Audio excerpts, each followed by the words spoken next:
নমস্কাৰ, আমি হুমলাৰ উচ্চতৰ মাধ্যমিক বিদ্যালয়ত অষ্টম শ্ৰেণীত পঢ়ি থকা ছাত্ৰ। আজি বিকশিত ভাৰত দুৰ্গাখনত আমি বাছি লোৱা বিষয়টো হৈছে বৰষুণৰ পানী সংৰক্ষণ আৰু ইয়াৰ ব্যৱস্থাপনা।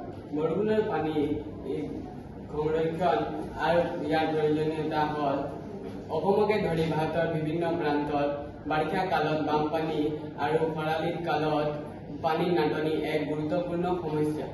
বৰষুণৰ পানী সংৰক্ষণ কৰিলে এই দুয়োটা সমস্যাৰ সমাধান কৰাত সহায় হয়।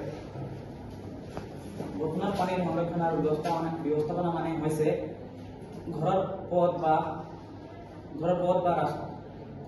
বা মুকলি ঠাইৰ পৰা পানী সংগ্ৰহ কৰি সেই পানী বিভিন্ন ঠাইত জমা কৰি ৰখা হয়। ভূগৰ্ভৰ জলভণ্ডাৰত জমা কৰি কৰা এক পদ্ধতি। এই প্ৰক্ৰিয়াৰে অতিৰিক্ত পানী জমা কৰি পিছলৈ ব্যৱহাৰ কৰিব পাৰি। প্ৰথমতে বৰষুণৰ পানীখিনি আমি পাইপত সংগ্ৰহ কৰি ল'ম। তাৰপিছত এই পাইপেৰে এই ফিল্টাৰ টেংকলৈ যাব।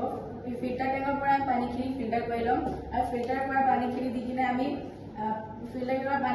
উতলাই পুনৰ খাব পাৰোঁ আৰু কাপোৰ কানি ধুব পাৰোঁ আৰু বাচন বৰ্তন ধুব পাৰোঁ। আৰু শেষত যিখিনি পানীখিনি বাচি যাব সেই পানীখিনি আমি গছ পুলিত দিব পাৰোঁ আৰু খেতি পথাৰত দিব পাৰোঁ আৰু গাড়ী মটৰ ধুব পাৰোঁ। মন্তব্য ১ নম্বৰ, ভূগৰ্ভস্থ পানীৰ স্তৰ পুনৰ বৃদ্ধি কৰা। ২ নম্বৰ, পানীৰ নাটনি দূৰ কৰা আৰু দৈনন্দিন জীৱনত পানীৰ যোগান নিশ্চিত কৰা। ৩ নম্বৰ, অতিৰিক্ত বৰষুণৰ পানী জমা কৰি বানপানীৰ সৃষ্টি হোৱা ৰোধ কৰা। ধন্যবাদ।